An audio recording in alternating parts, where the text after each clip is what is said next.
What's going on, everybody? Welcome back to the Wrestling Junkies podcast. I am Mr. Cincinnati, and as always, I am joined by the podcast dad. I am loving that shirt that you have on right now, buddy. Man, we're going to talk about it. We're going to talk about it. Yes, we are. What a moment. What a moment. What a moment. What a weekend, man. There was a lot in the world of wrestling. I mean, it's ironic. Big weekend. 4th of July weekend. We spend celebrating it with our fellow Canadians up north. But great shows nonetheless across the weekend. But before we get into that and before we introduce our guests, as always, thank you so much for joining us tonight. If this is your first time checking out the Wrestling Junkies podcast, thank you for joining us tonight. As always, make sure that you hit this QR code in the top left corner. Help us to like, share, subscribe. We are trying to get to 1,000 YouTube subscribers by the end of the year, and we need your help to do it. So, again, hit that QR code. Follow us on Facebook, Instagram, X. We're on Twitch as well. Just show us some love. We greatly appreciate it. Kyle, good to see you as always, buddy. 26 days until SummerSlam, 25 days until GCW. So we're in for a hell of a weekend there, that's for sure. As always, make sure to follow the Main Event Network as well at mainevent_net. And congratulations to the Great Brown Hope. Our pal Alejandro has just secured a partnership with 4Loco. So congratulations to him, and be on the lookout for some great content from those guys as well. Make sure that you are supporting our merch store as well. We've got mugs, we've got t-shirts. That mug is backwards, but yeah, here we go. Mugs, t-shirts, beanies, hoodies. Mine was for a second. That's why I said that. I caught it because I'm a lefty and I'm holding it with the right hand to keep that's all that was. Yeah. Sorry. No, it's okay. That is not a WWE shirt, but if you are in the need for some WWE merch, we'll see. Use this QR code to secure your WWE shop merch through our affiliate link. Merch store and our affiliate link is how we are able to reinvest in this podcast. This is how we are able to sponsor shows and help to support independent wrestling. Speaking of supporting independent wrestling, it is a big July for the Junkies as far as some of the efforts that we've been able to present to the world of independent wrestling. This summer we have ETU Summer Madness, July 27th, from the Mecca in Ridgefield Park, New Jersey. Seriously, this is one of the hallowed grounds of independent wrestling, and we can announce that the main event is Marcus Mathers and Titus Alexander for the Key to the East Championship. Super excited to check this out. It's going to be streaming live on IWTV, so make sure that you will check that out. In addition to ETU, SCI tournament is this weekend. Once again, Wrestling Junkies are sponsoring an incredible weekend of shows. Okay, we've got 2 nights, 1 winner, Scenic City Invitational, a number of just incredible contestants in this match, including our good friend, the Dr. Landon Hale.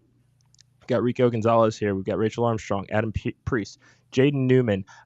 It's a who's who of participants in this match. We've also got the SCI Futures Tournament coming up, and we have had Cody Fluffman on the show last week, and tonight we have his opponents in that triple threat match, Timothy Bosby, as well as The Wall, Tyler Stevens, joining us here in a little bit.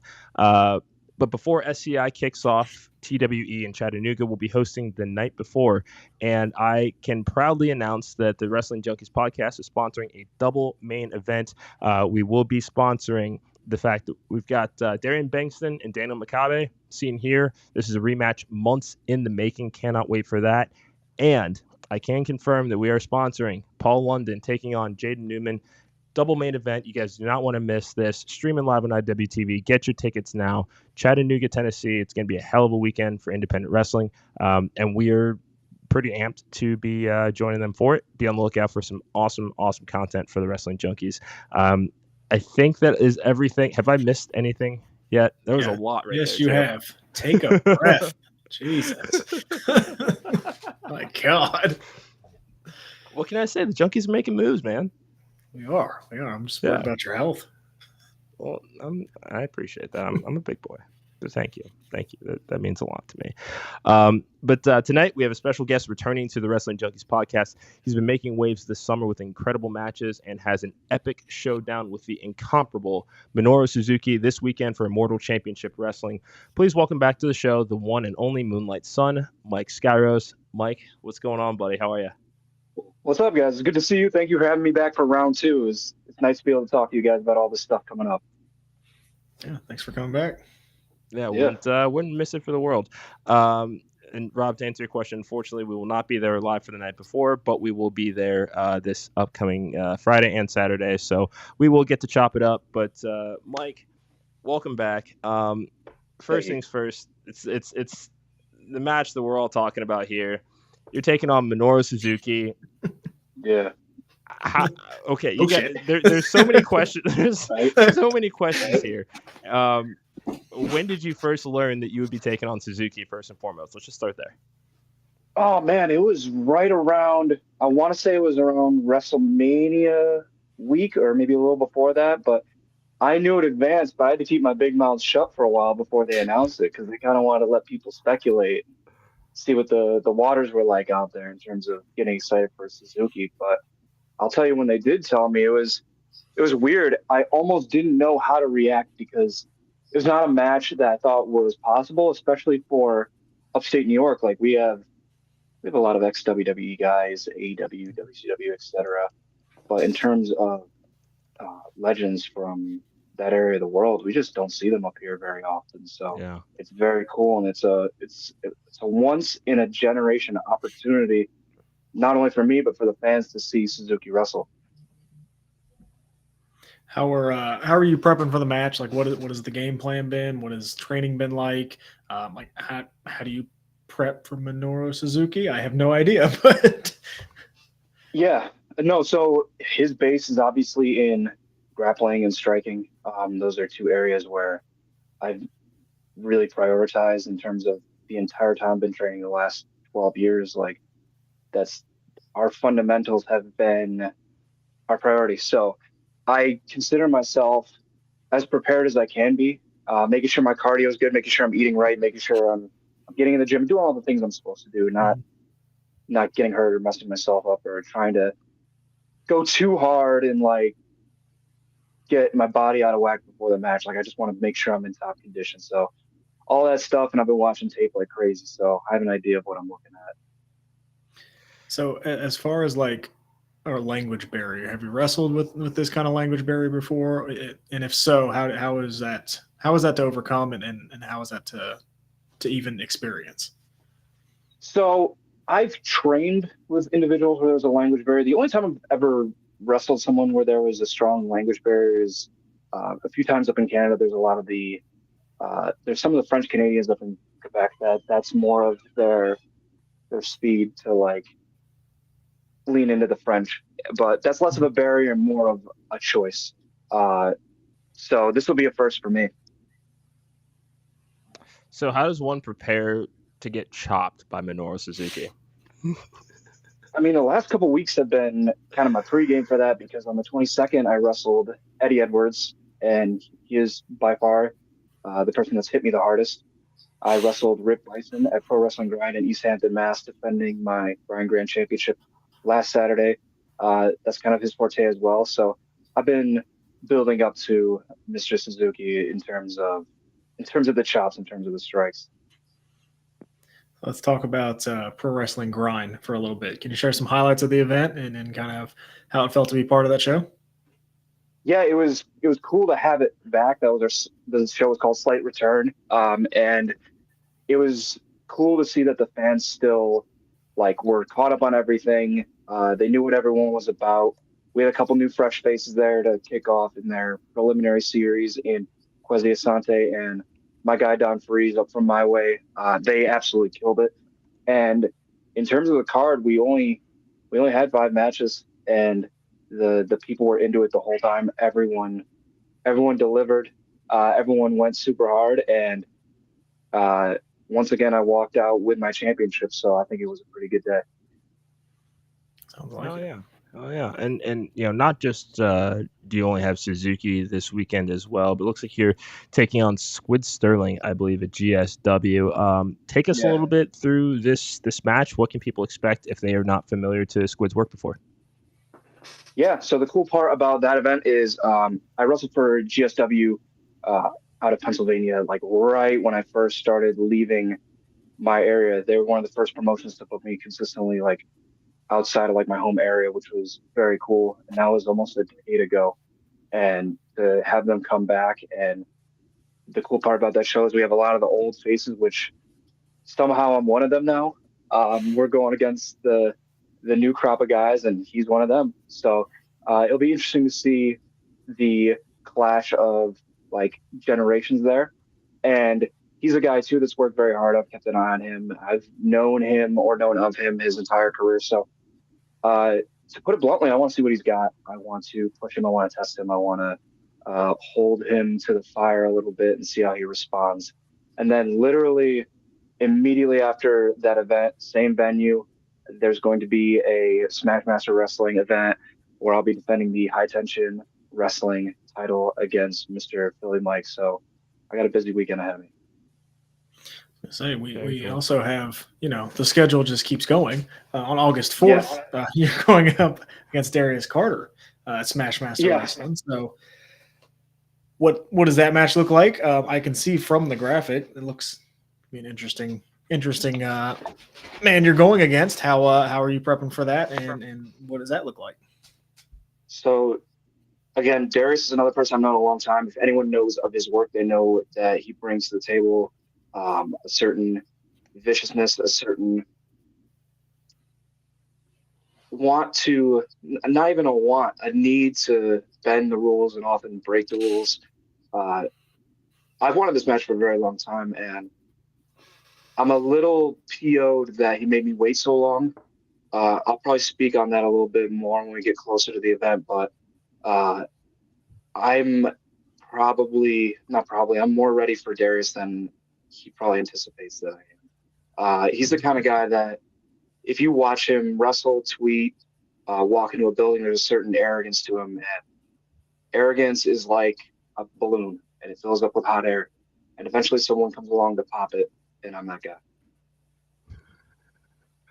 Hell yeah. You've had a pretty eventful summer. So are there any matches or moments that stand out the most? I mean, we know that you've got a big weekend coming up, but as far as things that have already happened, what have been some of your favorite highlights of the summer? Yeah, so like I mentioned earlier, wrestling Eddie Edwards back for One Up Wrestling, this was our 4th event, and we're a very new company trying to make some waves in my area, Syracuse, upstate New York. And to wrestle Eddie, who's someone I've looked up to the entire time I've been involved in wrestling, was very cool. And to have it go well, be a cool match, be something that people were into, was even better. I wish he didn't hit me with the tag team championships. That's not the way I wanted to walk out with the win, but you got to take what you can get sometimes. And the opportunity to test myself against someone like that is excellent. Let's stay with a couple of these shows. Any fun fan interactions you've had over the last couple months? Nope. Didn't like the question. Yep, here we go. Yeah. There he is. There he is. I was gonna say, didn't like the question. I'm sorry. Hey, run it back one time. My Wi-Fi betrayed me real quick there. No, you're fine. With as busy as you've been, any fun fan interactions you've had over the last couple months? Yeah, it's weird. It's always flattering because I will run into people at the mall here or out like getting food that like recognize me and know about the wrestling or have been to a show, and that's always flattering. The amount of wrestling fans in the area, upstate New York has always been a good wrestling area. Like the WWE back in the day, this was one of their main touring areas. So the amount of passionate fans and the amount of people that like really want to, dig their claws in some wrestling is cool.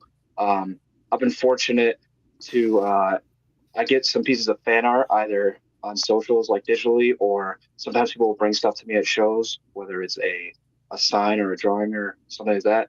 Those have always been cool. Like those are my favorite. If you see like right over this shoulder, there's a fan up in near the Ottawa area named Matt D'Angelo that makes like clay figures of everybody. And that like all those kind of things are the type of stuff that really like makes me feel like I'm making an impact on people. And that's a very cool feeling. Awesome. Well, you did challenge us to try to come up with some bizarre questions for you. Yeah. So did these kind of on the fly. We'll see how bizarre these are, but I love it. Let's just get right on into it. Any pre-match rituals or superstitions? I mean, you are the Moonlight Son, so is there anything in that cosmic universe Stardust style that you have as far as a pre-match ritual or tradition? Yeah, I always feel more powerful around a full moon. If I have a particularly good match, a lot of time I'll look out the window. That's what I'll see. But in terms of like pre-match rituals, I always tape the same way. I always go through. There's a little something I'll say for myself, for my opponents, to kind of get me in the right headset before the match. If you see me backstage like pacing around and acting weird, been on a show with me, you probably know. But yeah, I always try to go in a match the same way. Like, it's weird. I feel like it's maybe it's like an athlete thing, because like playing sports growing up, like there's plenty of people that do that, and it transferred over into wrestling. All right. Okay. That was Eric. Come on, we can do better than that. So my question is, dream tag team partner, but it's not a wrestler. Give me a fictional character that you want to team up with in a wrestling match. Yeah. Okay. Give me CT Fletcher. I don't know if you're familiar with him. He's a guy that he tried his hand at wrestling a little bit. He never made it to the point where he got matches, but his presence, his voice, like all that being in my corner, I feel like I could run through a brick wall with that dude. It's a good one. I like that one. So we do have a question here in the chat. It's from Hounds of Wrestling. If you could go to the UK, who in the UK scene would you like to face? Oh my God. It's something I've always like, traveling overseas, and with the amount of history in that area in terms of wrestling, it's really something that I think would help me grow as a wrestler and just be really cool to experience. Like, I won't go too deep into this, but we were at the house with the boys watching some matches. We were watching old Terry Rudge. We were watching old Marty Jones and Pete Roberts. And even though it's not the round system over there anymore, it's a history of wrestling that I appreciate a ton. I want to know who the gatekeepers are over there, who the guys that are really like, they don't want guys like me to come over there and take their spots. Those are the guys I want to go against, because those are the toughest matchups. Those are the guys that not necessarily don't want you to succeed, but want you to earn it. And those are all the types of wrestlers that I want to test myself against. So if you know guys like that, put me in the ring with them. Love it. All right.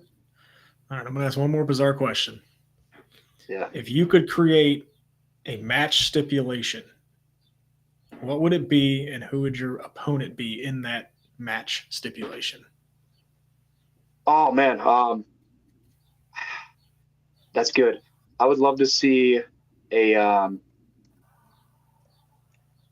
Someone was mentioning this to me. It would end terribly and it'd be disgusting, but like, it's like an Iron Man stipulation in the sense of how many falls can you get in a certain time period, but if you lose a fall, you have to eat like a specific food item.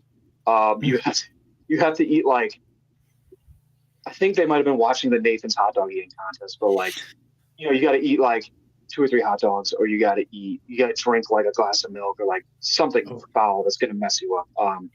It's not my idea, but it's something that I think would be the most wild, and probably not for the right reasons. No, sounds like a fun drinking game though. Oh my God, yes. Mike, it's been an absolute pleasure to have you back as always. You guys can find Mike Skyros on X at Mike Skyros. We know that you got Suzuki this weekend. Tell everybody else what else you have coming up this summer and where everybody can find you. Yeah, so I have a busy weekend ahead. You can see me in Utica, New York against Minoru Suzuki. It will also be live on IWTV if you cannot attend in person. And throughout the summer, you can catch me at One Up Wrestling every month, upstate New York region. We're really trying to build something there. You can catch me at Immortal Championship Wrestling out of the Capital region. You can catch me at High Tension and Smash Master Wrestling in the New Jersey and Pennsylvania areas. You can catch me at Pro Wrestling Grind and Legacy's Timeless Wrestling out of the New England area. And I will be returning to Canada in the Quebec province for 123 Loot coming up this fall. I'm looking forward to announcing that real soon.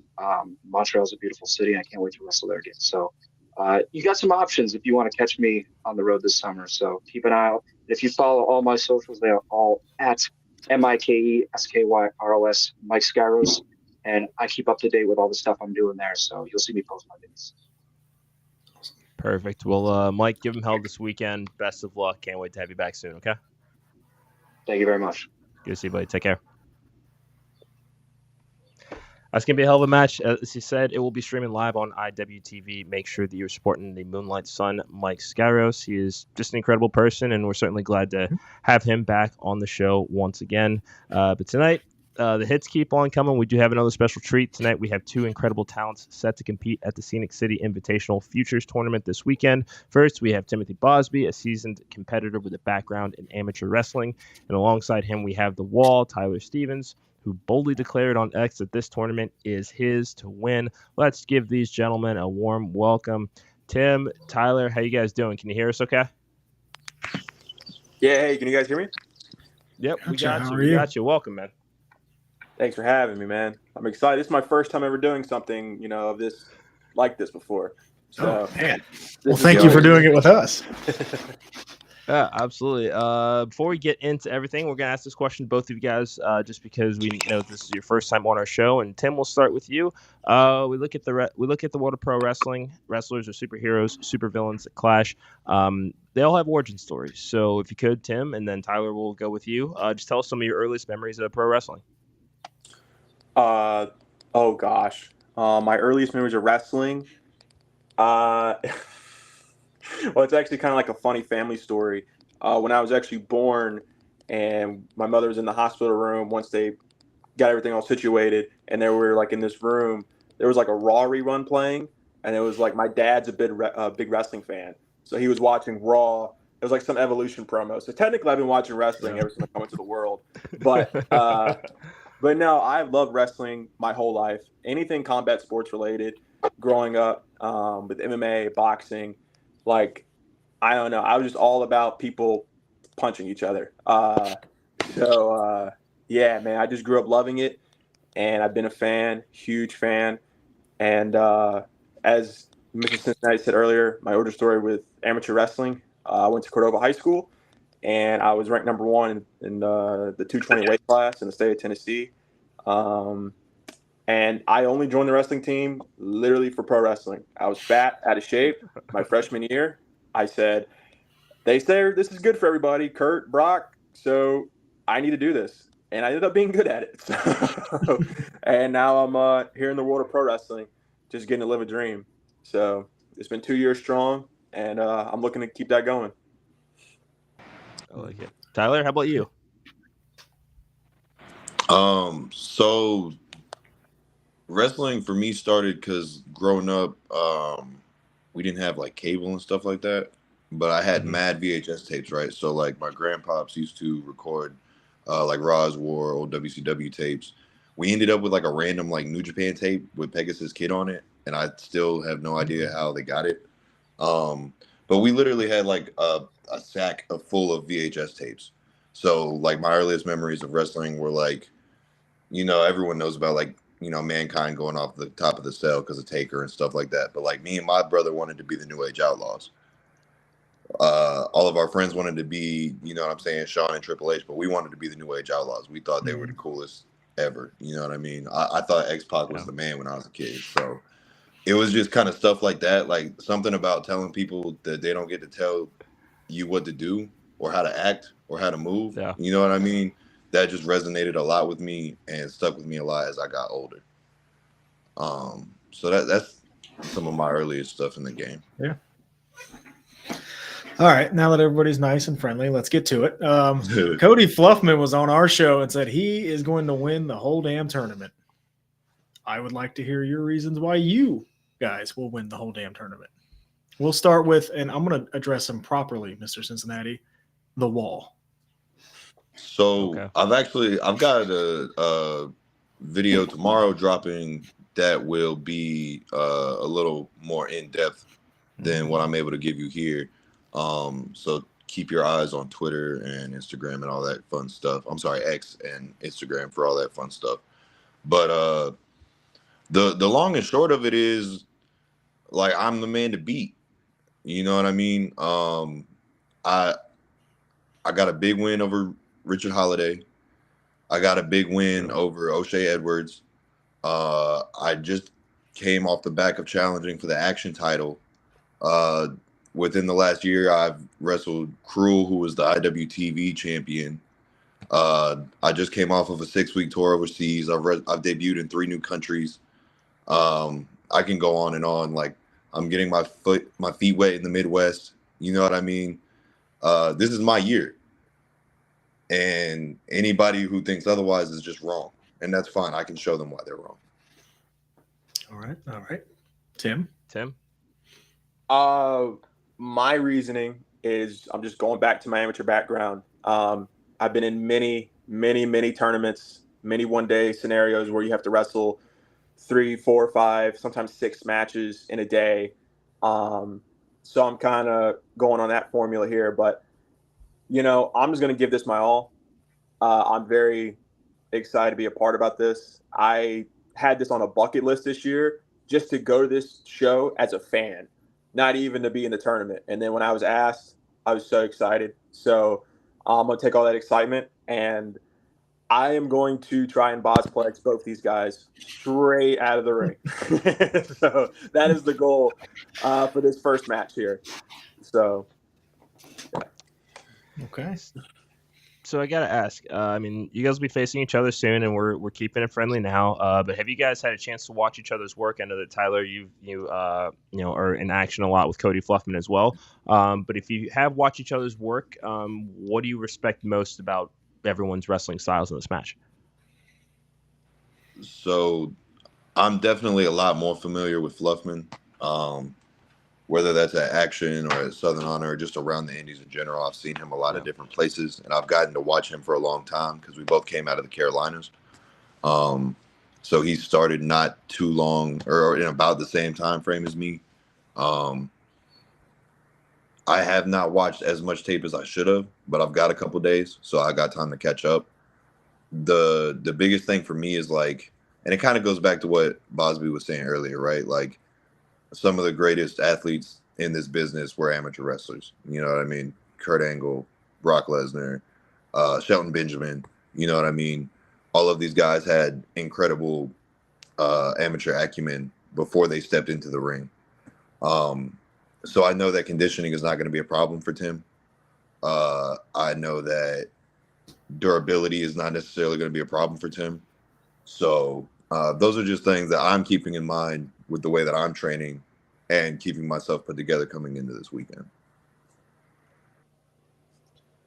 I like it. My first time seeing Mr. Stevens was I was at home watching the SCI Rumble that happened a little bit earlier this year, and I was like, whoa, that guy's big. And leading up to this, I've been watching a little bit, and I still have the same sentiment. Wow, that guy's big. So I think definitely strength and size is going to play a big part. I think if you stand the 3 of us up side by side, I think I'm the smallest person in the match, which is not usual for me. So I think that's going to play a big part with Mr. Stevens' size, strength, and he's got a hell of a big boot. So I'm going to try and look out for that. So with this being, the Futures tournament and looking towards the future, how do you two kind of balance kind of that grind of wrestling and trying to do it every weekend and then kind of that normal life? Like how is that balance for both of you, and how do you kind of keep that in check? I have like a really bad work-life balance, So I work multiple jobs during the week, and that's just to make sure that, like, on the weekends I can have my dates and I'm not tripping about having my dates and stuff like that. I watch probably too much wrestling. No such thing. Like literally every day, probably I watch at least an hour or so of wrestling, maybe more, depending on what's going on and who I want to watch and stuff like that. I'm in the gym like 5-6 days a week, and I'm not really very lenient with myself as far as that goes, because that's just part of the game. But something that has helped a lot is, even though I don't get as much rest time as maybe I could, is that I'm always doing something that's fulfilling. So I'm not as worried about the fact that I'm a little tired or whatever, because everything is serving a purpose. So I believe that people go through seasons, and so some seasons are meant for really hitting the pavement. And when I started getting traction at the end of last year, early this year, I was like, this is just going to be one of those seasons. So I'm just pushing the gas until we run out of road. And then we'll see what happens after that. But I'm trying to take it to the moon. So I'm not as worried about balance in this time. Maybe 6 months from now. You know what I'm saying? Things will look different. But that's kind of the cool thing about it, is that it sways. You know what I mean? There's a give and a take. For sure. Just to kind of piggyback off, I myself, I work 2 different jobs throughout the week, trying to bundle everything up. And kind of like how he said, there's different seasons. Like when I first started, I didn't really have that much of a real work life. So I was doing all these different shows. I was going everywhere. But then I learned, if you start traveling, you need money to travel. So I learned very quickly, I need to start working a lot and saving up. So, I mean, like this past year, I started to kind of like really move up my job, and I'm working about 65, 70 hours a week. It's really crazy, but it makes it all worth it on the weekends when I get to go do shows here in Memphis or here in Chattanooga, like I will this weekend. It can be difficult at times, but I think in this pro wrestling, everybody makes sacrifices, and that's just part of the game. So, I mean, it's hard to keep it balanced, but you just do it. So, yeah. So we do have one more question before we kind of give you guys the last word about this weekend. This is from Hounds of Wrestling. He wants to know what felt worse, running the ropes the first time or the first in-ring back bombs? For me, it was definitely taking my first bump. So like for context, I started training for the first time in 2019. And I didn't really start doing shows until like 2021. Because like I got injured while I was training, and then COVID happened and stuff like that. But when I started training, I was like way lighter than I am now. It like where I'm at now is the results of like 4 or 5 years of like pretty consistent work. But being so much smaller at the time, like having muscle on, like people, I cannot understate how important having muscle on your frame is for wrestling, or having size on your frame in general is. Like you got to have something to take that impact. It helps so much, so much. So like that first time I took a bump, like I thought I got hit by a car. Like and a lot of wrestlers know about it, is like that first day after you take your first bump, and like your neck feels kind of funny and your shoulders are real tight, and it's like, oh wow, like I don't know if I really knew what I was signing up for, and I'm supposed to go back tonight to keep training, you know what I mean? So definitely that. Tim, how about you? For me, it's gonna have to be running the ropes. For bumping, like I would listen to all these podcasts for many, many, many years about like guys who take their first bump, like Kurt Angle, famous story. He took his first bump. He rolled out of the ring. He said, no, this isn't for me. So that scared the piss out of me. That's Kurt Angle saying that. I took my first bump and I was like, oh, this doesn't hurt at all. Like this, I was like, this is okay. And I think that's just due to coming straight out of 4 seasons of amateur wrestling, where I trained at in Cordova. Not the greatest school. We would be like on concrete, and they put a little tiny wrestling mat like that. So I was kind of already used to getting slammed and impact so much already for 4 years that I think it was kind of already built in. but running the ropes, Jesus Christ, dude. The next day, my back is all bruised. There's like welts and everything. That's why like my first few matches, I wasn't running the ropes that much because I was like, I don't want to do that. I'll just keep chain wrestling. But yeah, I would definitely say ring ropes 1,000%. Split vote. I like it. Thanks for the question. Yeah, gentlemen, we are coming to the end of our time here. I'm going to say you get the main event question. Okay, that's what I was Go ahead. I wasn't going to say anything. Oh, just saying. Gentlemen, we've come to the end of our time. Tyler, we'll start with you. Everyone gets the final word. What's your proclamation for SCI this weekend? Action Futures Showcase Tournament. It's the same thing that I was talking about yesterday. It's the same thing you're going to hear me talk about tomorrow. I think the best thing that I ever figured out is that I can run my mouth, and somebody's got to stop me. It's my tournament to win. It really is. Like until somebody proves otherwise, until somebody lays me on my back, it's my tournament to win. Tim? Like I said earlier, I've been in many tournaments. I have gone through match after match after match in one day. I am ready to win it all. Like I said, I just wanted to come to this show as a fan, but now that I'm actually in it, I'm involved. I'm bringing all that excitement. I've been training harder than ever. I went on a bulk. I'm coming in at 268. So, like, I am ready to just go fucking crazy. I don't even know if I can curse on here, but I'm sorry. But You just did. It's all right. I'm ready to go crazy. So that tells you how excited I am. So I apologize. It does. Yes, it does. No, you're perfectly fine. Now we get to the really, really hard question. So this is every guest on the show. It's a very simple question. There is a right answer. He's going to tell you there's not, but there is. When you think Mr. WrestleMania, Shawn Michaels, Undertaker, whoever wants to take it first. Shawn Michaels. He's the guy. That's the man right there. I'm sorry. Shawn's better than Brett. Shawn's better than Taker. Shawn's better than anyone walking the face of the earth. Shawn Michaels, I think, is the greatest bell-to-bell wrestler of all time. So, all right. I think it's Taker. Thank you. I'm a self-professed Undertaker mark. Same. I as a kid that grew up with no cable, we had like the bunny ears on my TV, so I was able to watch SmackDown. I couldn't watch Raw. Yeah. So I watched a lot. Like in the mid 2000s, I watched a lot of Undertaker. So, but the streak is iconic. The wrong guy broke it. Hot take: the wrong guy broke it. I'll defend that to anybody. Yeah, Undertaker and WrestleMania are like this. Mm-hmm. So. Well said. Oh, shit, I got my pick for the tournament.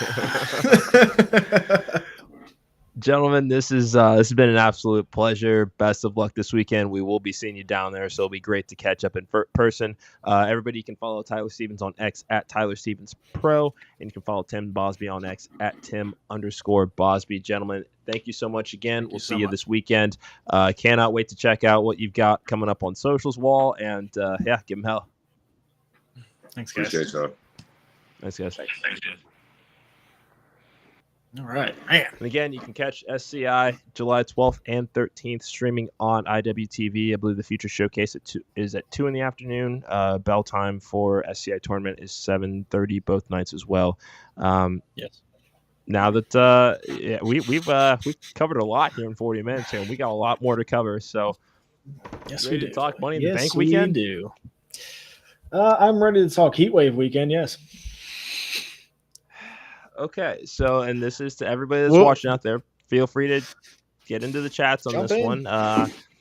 But it feels like, and I'd be willing to agree with you, from an in-ring standpoint, Heatwave was the better show. I think as far as overall storytelling, Money in the Bank by a mile. But let us know what you think in the chats. Do you really want to start with Heatwave? Is that what you want to do? No, I want to start with Money in the Bank, but we will get to Heatwave when we get there. But let's start with the first show that was on the weekend. Yeah, Money in the Bank. Mr. Money in the Bank turned out to be Drew McIntyre. For an hour. So I don't know if we can talk about this match without talking about the title match. We can't. No, we'll talk. Yeah, we can combine them both. I mean, that's kind of the big story coming out of here was, Drew McIntyre wins the briefcase at the beginning of the night, creates the triple threat scenario for Damian Priest and Seth Rollins. Drew McIntyre is a grandmother's prayer away from winning the World Heavyweight Championship once again, only to be thwarted by CM Punk. And as a result, McIntyre loses his briefcase, and Seth Rollins cannot challenge for the World Heavyweight Championship while Damian Priest holds it. There was a bit of a face-off at the end in which Seth Rollins said, I believe, I effing hate you, which... Yeah, he did.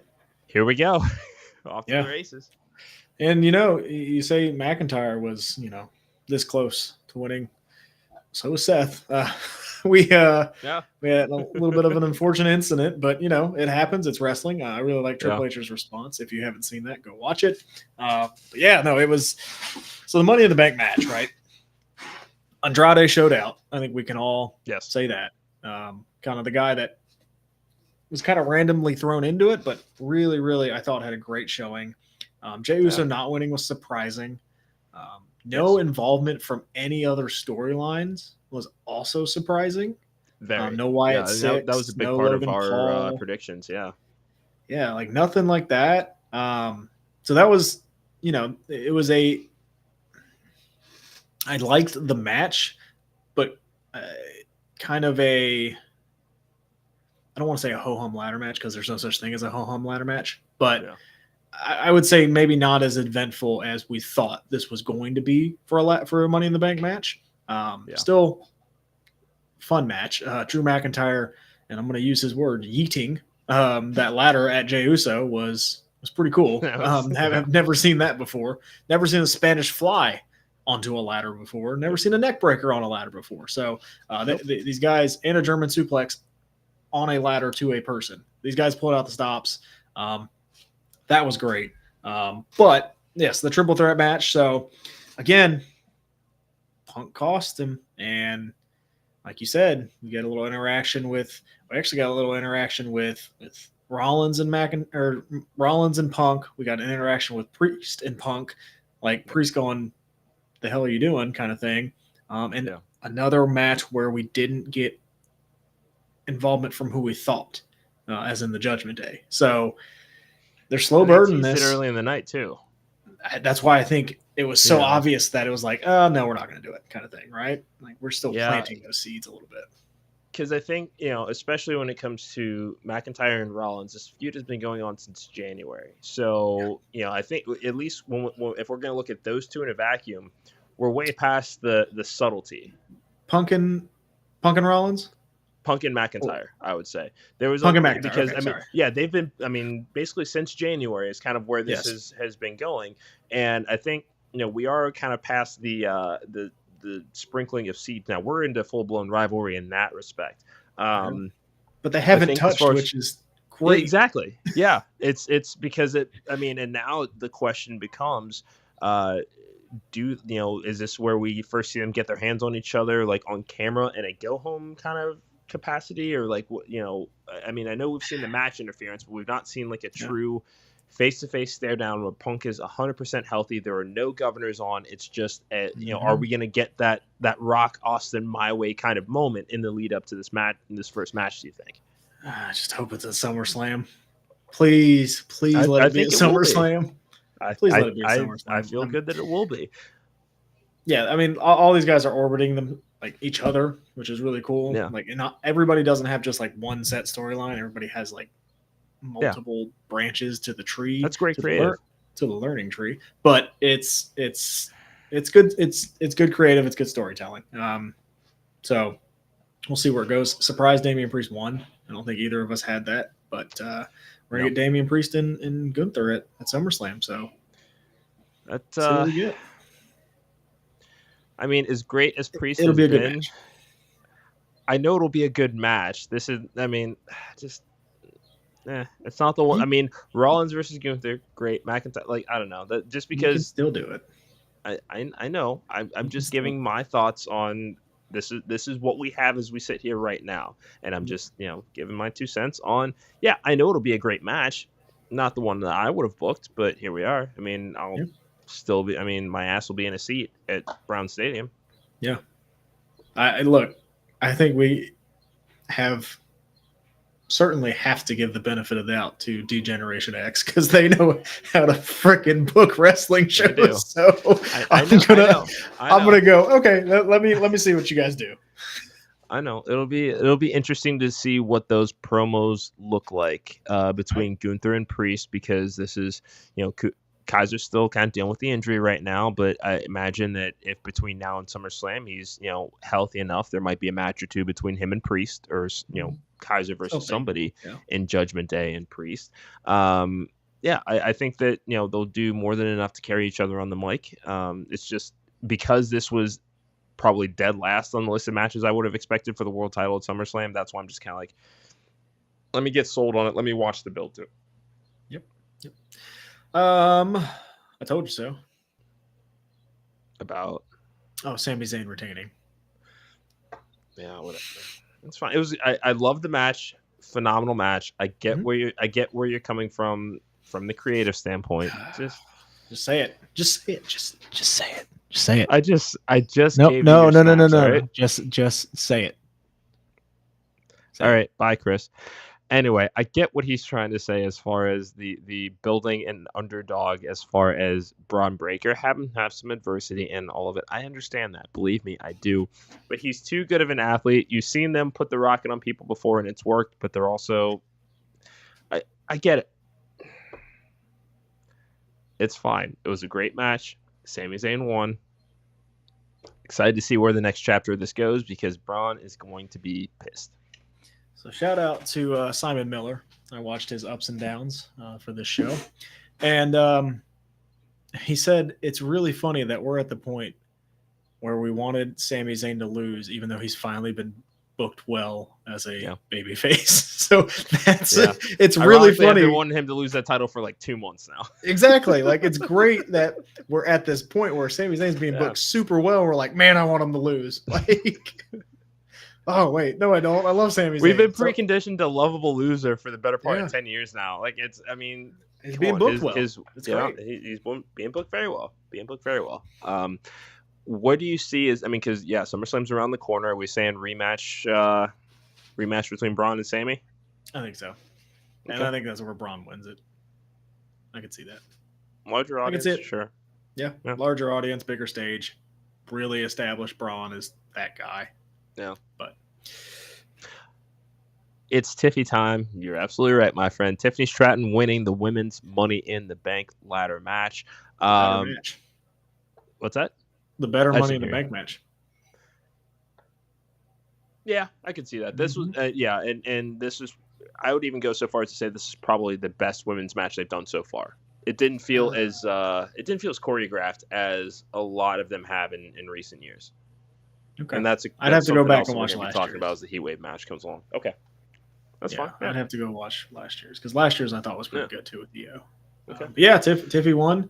Chelsea Green stole the show. Lyra Valkyria got destroyed. Yeah. Yep. She's the MVP of that match. She took a beat. She took some stuff. And Zoe Stark. Hey, we were questioning why you were in the match. You did amazing. Like, take that one move out of your repertoire, but. The little dive over the rope where she cracked her head on the ladder, that was scary. But, that was.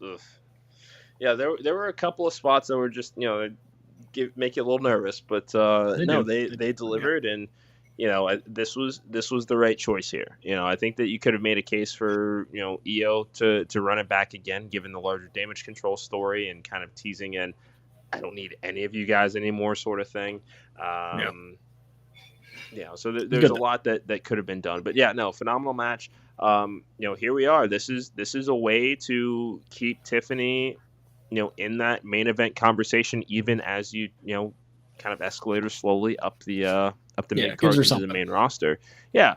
So let me ask you this: what kind of timeline are we looking at for Tiffany Stratton in this cash-in? We'll leave whether she successfully cashes in for another time, but just what kind of time frame are you thinking immediately? Give me after the Rumble. Okay. So what, February? I'll say February. Yeah, because I'll stick with around that same time frame, just because this also goes back to the WWE Women's Championship picture right now. I think it's safe to say that Nia is probably going to beat Bayley at SummerSlam. I think that this Queen of the Ring. That's my opinion. I think that Nia gets the win here. All right. I don't know about with the way that they're positioning. But... Okay, well, that's my prediction now. I think that because this that's fine. This second run has been way better than her first. That adding a women's championship to that resume, I don't think is out of the realm of possibility here. I don't see why in this particular circumstance the King and Queen of the Ring don't walk out with championships to kind of complete that next step. Yeah. We'll talk about it when we get there for sure. But yeah. Okay. All right. Bloodline. Solo pins Cody. That is not the for me. Excuse me. That's not the storyline of the match. What do you think is? Jacob Fatu stole that main event. That guy, and everybody got to see him. That guy is it. Yeah. That moment with Randy, we've been saying it. Yeah. Solo. Next, I want to see Jacob Fatu. But that's the thing, and that's what's so exciting about this. And we talked about this last week that because we have seen on the Indies and in MLW how good Jacob Fatu is. I mean, if you look at his world title matches with Hammerstone, I mean they're the stuff of legend over there. So that's why yes, we have this kind of new bloodline, old bloodline story brewing, which again, still hope it makes it to War Games. You can tell another chapter of this story where it's Solo and Jacob fighting for the head of the table. And there are still Anoa'i family members that are on the Indies right now that they can also bring in to tell this story that, it doesn't necessarily have to end with War Games or a Roman versus Rock or Roman versus Solo. And that's what's so exciting about this family and this program right now. Because, we're 4 years into this, and yet it doesn't feel like we're getting tired of it long after the expiration date should have been. So Paul Heyman was right. We're in the third inning. Yeah. Remember when he said that, and everybody's like, "What are you talking about?" Nope. We're probably in the fourth right now. So this is. You said it. DX knows how to book wrestling. Jacob Fatu, man, that guy is just unreal. He's amazing. He's gonna be a stud for them for sure. But Solo gets the win. Looks like we're getting Solo and Cody at SummerSlam. We seeing Roman. I think so. The fact that we got the "We Want Roman" chants, "Thank you Roman" chants within a week after him losing that world title, even though he was the hottest heel going into it. Yeah, they're ready to have him back. I think even if he doesn't get back into the ring right away, just having him, do a Britt Baker, stand at the top of the ramp, or come down and do a face-to-face confrontation, especially after Solo's licking his wounds after likely losing to Cody. I'm fine with that. Let's do a proper build. Jimmy should be back any day now, I'm hoping. So he's being advertised for shows in late July. There we go. So, and now that there's no money in the bank to encumber Jay, they'll figure out a way to put him back together. That's why I didn't think he was going to win it. He's going to be in this larger storyline. He is. So, having him win the Money in the Bank, that was always on my radar. But all right, any final thoughts on Money in the Bank? Because we are. Yeah. Overall, fantastic show. I would have loved more surprises, or at least more interaction shenanigans in the men's match. We were thinking Wyatt Six and Logan Paul and all these things that could have made this. You could have still had McIntyre win. But given the fact that, these were such important parts of the lead up to this match, it just felt kind of flat that there was no clear conclusion in that moment. But we'll see what happens tonight. And we'll see what happens on Friday. I agree. Yeah. A little bit more, I think you said it, the Money in the Bank, the men's match should have been overbooked to perfection. And it wasn't. And hey, we'll have to live with that. It was fine. Yeah. It wasn't, I didn't think it was an objectively bad match or anything like that. There was just so much more they could have done with it. Yeah, I agree. Heatwave, the better show. Yeah. So all right. I told myself I wasn't going to do this. No. I'm starting to come around on Ariana Grace. Oh, my God. As far as hear me out. I'm still not crazy about the beauty pageant gimmick, but she is definitely her father's daughter as far as her comedic timing. Incredible.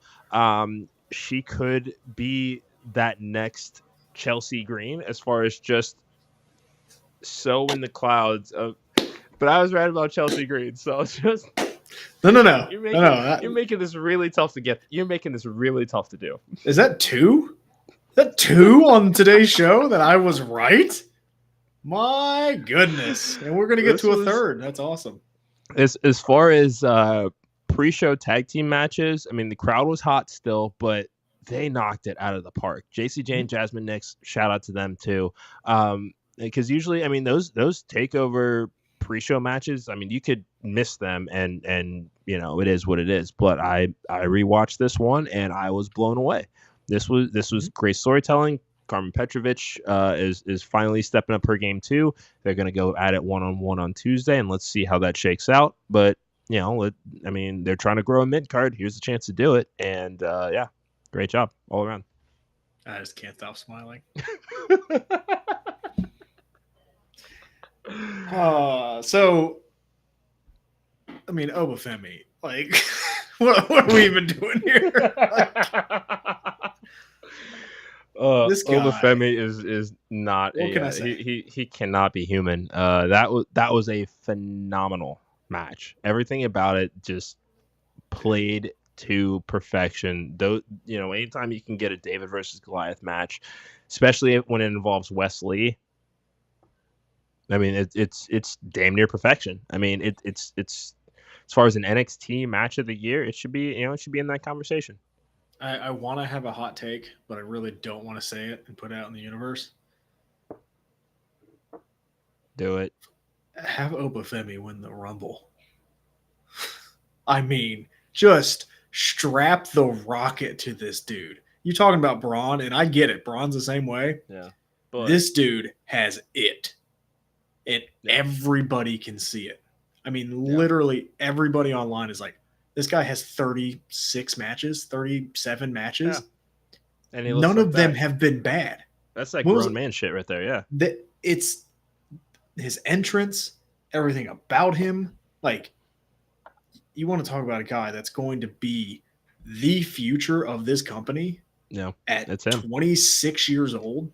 Yeah. Holy crap, man. And Wes Lee was great as always. Yeah. It just anytime Obafemi's in a match, it's just you can't take your eyes off him. And his just I don't know what else they can like. I don't know what else is next, but have him win the Rumble, man. That would be why not? Why not? Let me ask you this: what do you think is next for Wes Lee now? Because he cannot qualify for the North American Championship while Obafemi is still champion. Do we finally see him as potentially a contender for our new NXT champion? So, I'm pretty sure, and correct me if I'm wrong, doesn't WWE kind of have a working relationship with TNA right now? I believe they do. Okay. Isn't his former tag partner in TNA right now? Yes. Who are the TNA tag champions? ABC. Uh-huh. Why not? Could be fun. Why not? Have him go away for a minute and then come back. Maybe Obafemi's not the North American champion anymore. Maybe he goes to the main event scene. But, I mean, if they really want to play this up and play this partnership up, why not? Go and they could defend the TNA tag champions at Great American Bash. Yeah. How much fun would that be? Or they could go after the NXT tag champions because we see a little fracture in that relationship. But I don't know. I don't see. I thought he would go to the main event scene right away, but it looks even more murky than ever right now. So yeah. Actually, it looks pretty damn clear. But yeah, he's going to be around. I think he's going to be okay. But they're going to have to get creative with what they do with him next. I'll say that. Yeah, for sure. And I mean, I like that idea of reuniting the Rascals. I mean, it's been teased on social media and you know, and NXT. Again, DX is keeping their finger on the pulse. They know what it is that what we want to see, and that's especially with the way that Zachary Wentz was dismissed from WWE. There's a lot that they can play into with that story. I think that they're. I'm not worried about the direction of Wesley going forward or anything like that. I'm just curious. That's all. Yeah, that's fair. Kalani Jordan, Sol Ruka again, another one. Sol Ruka is so. I would. This is because I saw a take that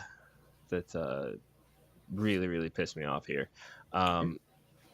Basically, I think that this was Alvarez or Meltzer basically saying that this match was over choreographed and it was basically just a spot fest. Excuse me. If I recall correctly, professional wrestling is generally choreographed anyway, right? To some degree. I'm gonna let you cook. Okay. Well, that's a valid criticism, right? Sure. Or not criticism, but a valid description of what it is. Yep. So just to say that, there's a bunch of flip stuff that happens. You see it in Japan. You see it on the indies. I mean, these are gymnasts with gymnast backgrounds. Did you really think they weren't going to use their strengths to make this as best of a match that it could be? Like, yeah. Come on. I don't disagree. And when you like, all the 5-star ratings you've given to certain matches, that also do a lot of the same flippy shit. It is what it is. I enjoyed this match. I thought it was really good. Sol Ruka pulled out a 450 clothesline that I have never seen before in my life. So that was really cool. Again, Sol Ruka's kind of it. Kalani Jordan getting the win, I think, was big because I think a lot of people think Sol Ruka is, the next person in line. Her getting the win was big, and I thoroughly enjoyed the match. Yeah, I mean, this is a good way to cement that championship picture, first defense, and the thing, what excites me the most is because of where these two are in their respective careers, you can link these two for the next 10 to 15 years. Put the tag team titles on them. There's a rumor that the mid-card titles are coming to the women's division on the main roster any day now. There are a lot of things that you can do with these two. Having them, face versus face matchup, I think this was great for kind of this first title defense because it's a friend, and these are both people that are still kind of finding their characters. We know they've got it in the ring, but eventually we can bring in those dynamics of face versus heel and have either one of them play those roles. They're just not ready to do it yet. They will be, but yeah, I thought it was awesome. Yeah, that's good. Nathan Frazier and Axiom get the win over Chase U. I thought this was one of the best tag matches I've seen all year. Yeah, I mean, so my favorite part was Chase stepping over Frazier to hit that Canadian Destroyer on Axiom, also breaking up the pin. It's this was awesome. Andre Chase can work. He's a very underrated worker for sure. We forget that because of this gimmick, but yeah, he's really, really good. And this match was it. I don't know. It might be match of the night. I mean, this match was amazing. I would say so. I think that the Women's North American title match is a close second. Don't break these two up. Don't break them up. Don't break it, Frazier and Axiom. You got a legit team. Come on, don't break them up. Not everybody needs to be broken up. Yeah. I get it. I think that I can see them wanting to tease I've got my sights elsewhere, but we're winning, so Axiom should not be complaining. But eventually that, if you take your eyes off the prize, then eventually that should have that consequence of when it counts the most, you got to at least drop those titles, Frazier at 25, Axiom at 27. You got time. Just let's let this roll for a minute, man. Come on. You know what I also want to see continue to roll here? And I sincerely hope that on Tuesday night that they play into this. Ridge is going to be like, if I was there, you probably would have won. Yeah, you're going to get the Ridge heel turn before Duke Hudson. Again, I will wait as long as I need to. I will wait as long as I need to. All right, I want your thoughts on this next match real quick. Roxanne Perez and Lola Vice. What do we think? Overall, I did enjoy the match. I really did. I think my favorite aspect was there was a sense of desperation in Roxanne. I mean, it took her 5 pop rocks to put her away. Mm-hmm. I didn't think that Lola Vice was going to win it this time. There's again, still plenty of time to put a title on her, and that's what we're starting to see with NXT is just because all the talent they have is so young, and they're not necessarily rushing to call people up at the behest of a septuagenarian that just doesn't know what the hell he wants. There's a lot more time to develop these performers. So yeah, I mean, Lola's got all the time in the world. She's very clearly over with the crowd. I'm glad that they're adding more to her gimmick just than the fact that she has an MMA background and she loves to dance. Yep. Like, I like that they're adding some emotional investment in her character, and it's going to serve her well. Yeah, I thought Roxanne, and no fault to Lola, but I thought Roxanne carried the match. I think it was kind of, I don't want to say obvious, but it looked like Roxanne was carrying this match for sure. Lola will get there. She's young. She'll get there. They have a lot of young talent that's ready to take off. No pun intended with the next match, but Roxanne's not losing this title until Julia comes. So, yeah, and that's another thing. Were you surprised that we did not see even a tease of Julia last night? No, because I think they want her to be done in Japan before they even think about that. You know what I mean? That's fair. Yeah, and I mean, and before, and we're on to the main event now. But up until this point, as great as the in-ring action was, I'd been a little disappointed that there were no shock teases of any next chapters to any of these stories. Till the main event, fatal 4-way match. Trick Williams defending against OG Javon Evans, All Ego Ethan Page, and the chairman Sean Spears. Trick Williams losing that title without being pinned, and we talked about how that was likely going to be a factor here. I think I said Ethan Page was going to win. If I'm not mistaken. That might have been your. I think that was. Where's the fact checker? I know he's watching. He doesn't usually watch live. He watches the replay next day, which you can too by subscribing to our YouTube channel. He will watch and he'll know I'm right. Yeah, Ethan Page winning. I think it was the right decision. I said it on. Kyle did a quick show over the weekend. Shout out to you, Kyle. But I said it. Trick Williams' title run had been mid. It wasn't very good, and whether that's a fault of his own or not, he's better at chasing. Yeah, I don't think the challengers were quite there. Now you give Ethan Page a chance to kind of run with this. I don't know if Trick is going to be the one to take it off him because of what we saw at the very end, but it makes more sense now that Ethan Page is the champion. It definitely does. I mean, and the finish was brilliant too, because you can still also go back to, Ethan Page is NXT champion, but he kind of just literally lucked into it, as far as where, and I know, I'm just saying there's just that other layer to the story that you can tell, and Ethan Page is going to just kind of, whatever, I'm the champion sort of thing, which is great. And, it was just kind of like, all right, well, what's next for him? I mean, this does change things having a heel NXT champion now, because Trick, again, better as the hunted. Javon Evans ain't going anywhere away from the main event scene now after that performance. We were wondering what's going to happen with Wes Lee. I mean, they're and Lexus King is still floating out there in the ether. Don't give me that, okay? I'm just throwing names out as far as who's on the roster as far as potential champions. And I think at the end we were just kind of waiting to see what might happen next. And if you blinked, you missed it.